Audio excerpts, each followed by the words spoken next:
Welcome to this edition of Backstage Pass with LIA CHANG. I'm your host, LIA CHANG.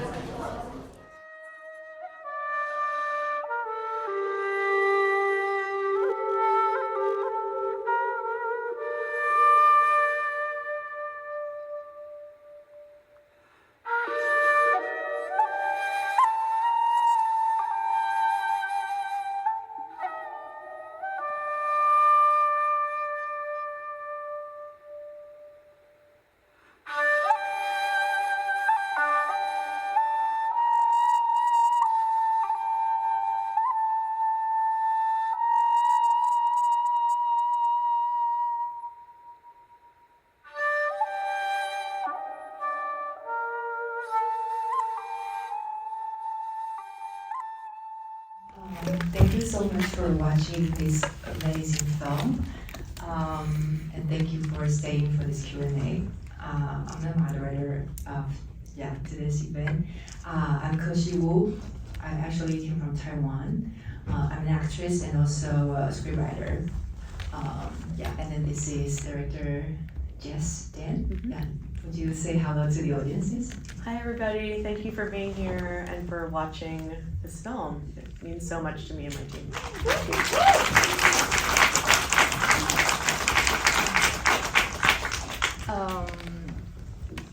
Because I happen to be one of the jurors for narrative feature emerging directors, and then you are one of the nominees. How do you feel about it? I'm very grateful, honestly, this being my debut feature film to screen at this festival and to be nominated. It's just more than what I could have imagined going into the making of this film altogether. That's wonderful. So let's get to the film that I was so curious about, that in the beginning, how do you have this inspiration, to tell the story? And then I know that you started from a short. Tell us more about this. Yeah, this film is very personal in the fact that I myself was actually a high limit blackjack player for many years of my life, and I kept that a secret because I was fighting my internal self of, can I talk about this? It feels shameful, especially being an Asian American woman. And I think in society, I wrote a narrative in my head that it was unacceptable. And so until, I realized how much this game of blackjack was really, in some ways, taking a hold of my life, or what I was giving to gambling altogether, it made me realize, being in casinos and spaces, that I was certainly not the only Asian woman wrestling with this. And it gave me insight into the fact that there are many women who wrestle with gambling addictions of all sorts, but specifically this topic, and how I really wanted to shed light and allow space to have a character break the media stereotype of, I think, what gambling films represent. Wow, sorry, I didn't expect to know. So how's your addiction? So you still play or? I'm in recovery, and I protect that recovery at all costs. When I made this film, I knew I had to be at a certain point in my journey. Also to lead and be a leader of this type of movie. However, to your point, it did start as a proof of concept short film. So I wrote a film in script form that was 12 pages. On screen, it ended up being about 19 minutes. And that proof of concept was actually used for pitching purposes, to apply for various grants, which led us to the production of the film, which I'm so lucky to have made, especially, given the landscape we're in and how tough and challenging it can be to make a film. But to have the resources align and the people come on board to say, I really want to do this, especially Andrea, who participated in the short film and then came on board with me to the feature, along with many cast members and crew members. So in a lot of ways, we grew together, and that was really important, as well as opening other paths for new people that I got to work with as well. Wow. I also I really love the way that you try to explore that the reason why she's into gambling is because the past trauma. And so share more with us, is it part of your experiences, or how you combine these two together? Yes, actually. So the flashback sequences are visually treated in a different way, but certainly so much of this character Naomi's addiction is born from her family trauma. You know, we see the fractured idea of family in the first flashback sequence, and then throughout, you know, the audience hopefully paints a narrative on their own that the dad was abusive to the mother, and also how the grandmother was really encouraging her to stay in that marriage. So I feel that, you know, talking about domestic violence in an Asian household is really important, and also the cultural expectations between generations of what is allowed. You know, when the mother says, I really want to get a divorce, the first thing the grandmother is thinking about is how it's going to impact her. She goes, well, what would my church think? And I saw that actually happen between my mother. You know, there was a lot that I experienced when I was younger that I couldn't understand. But yeah, I grew up in a fractured family. Good, you know, it's good that there's been healing along the way, but I took pieces of my childhood and brought that into this movie, painting young Naomi. So when you actually see her on screen, you see this innocence. She has an energy to her, but she really admires the father. Yeah. So for me, I think anytime the topic of domestic violence is portrayed in media, it's like you dislike the abuser, right? It's just the go-to thought. But in this, I really wanted to humanize the father, and that's why one of the end scenes is that you see it all ties back to, you know, Naomi really wanting to spend time with him, and there's a yearning and a connection through. Yeah, I really like this because I feel like one of the reasons that Naomi wants to, you know, touch the gambling countercards because that she wants to get closer to her father, which is really moving and complex because, I really love it. So would you share some of your background, because I knew that you studied in design and also filmmaking, and then how does this, you know, influence your vision, your beautiful film? Thank you. Yeah, I got my BFA in graphic design at Parsons School of Design, a few blocks away from this theater. And then I worked in the world of advertising for a couple of years, and then got my MFA in film at USC and studied directing and producing. So especially in grad school, I got to hone in on, you know, finding the community, but also really discovering the kind of stories that I wanted to be part of as a director, but also just creatively, like who was my community that I was going to support and also build with and would hopefully support me. And, you know, it's been a little bit of a windy road, you know, like anything creative can be, but I've also worked the corporate path for some time, and it was an audio storytelling, which was really helpful for me to also think about how voice can really make such an impact in the way, you know, we experience a narrative. And so all the pieces of my experience, especially the merge of disciplines between design and film, really led me to the creation of Surrender and allowed me to discover like what was the style for this movie, right? The flashbacks were treated very differently in terms of color palettes versus what you see in modern day, where you know, when we see Naomi in present time, the color palette leans more cool. So everything is more cool and green to plant that seed of money, especially with the green hue. And then in her childhood life, most of that is in a warm color palette. So it really speaks to the innocence of what Naomi was feeling at that time as a young girl. What's the most challenging part for you to make this film?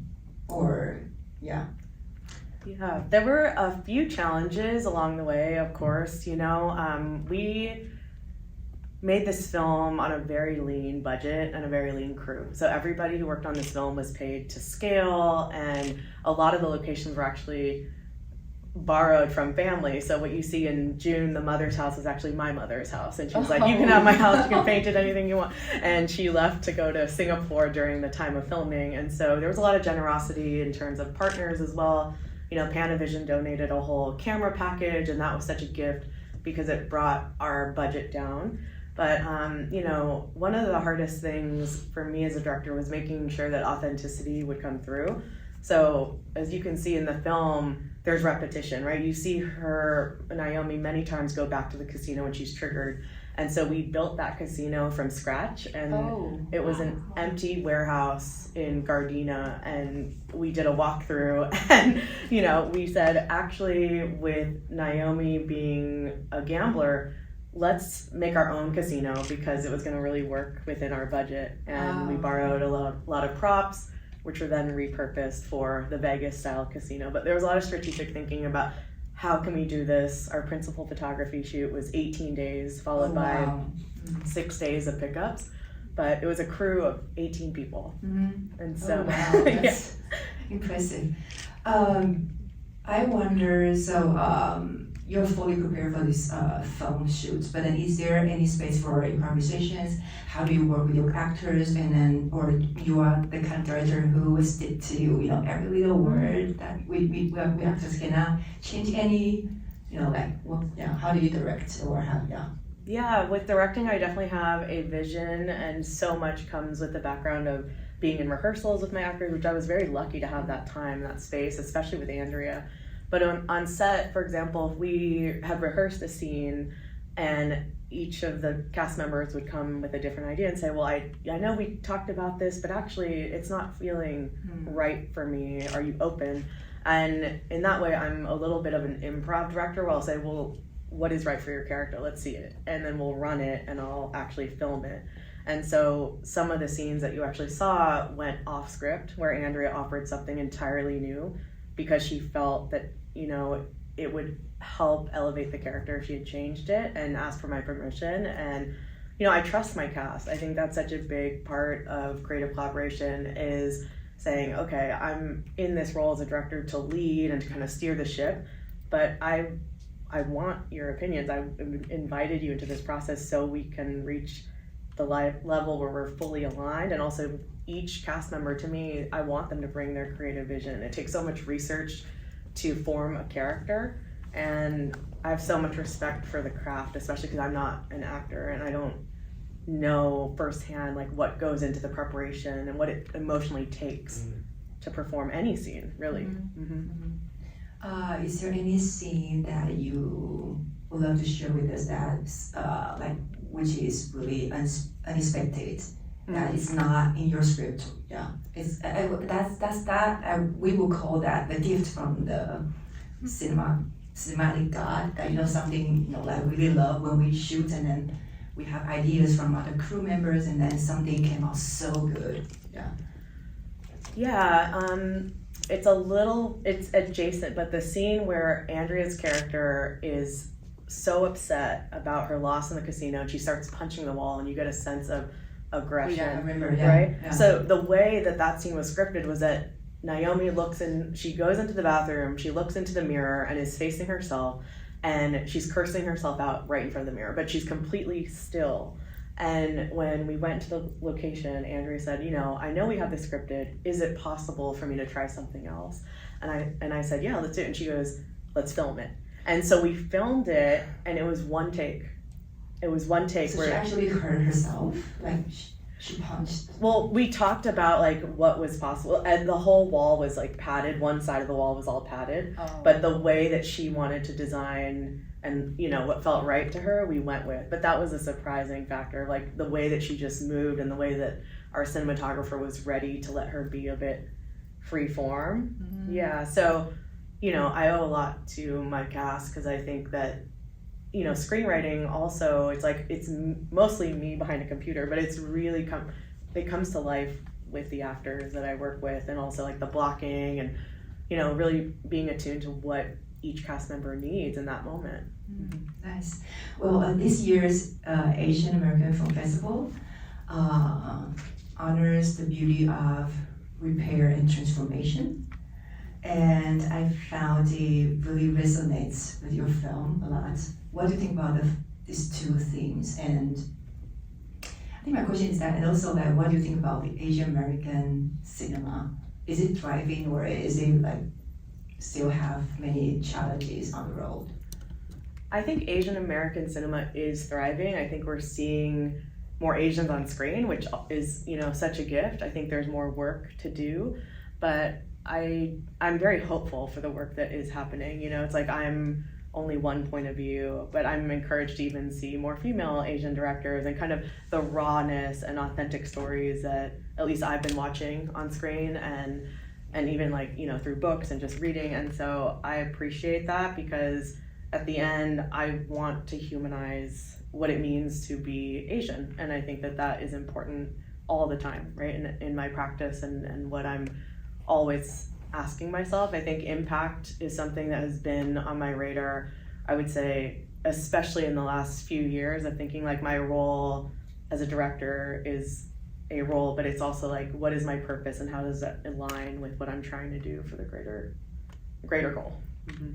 Thank you. Well, thank you for this wonderful Q&As, and then I think, thank you for coming to watching Surrender, and we'll meet you outside the theater. If you have any other questions, we will be there. Thank you so much. Thank you.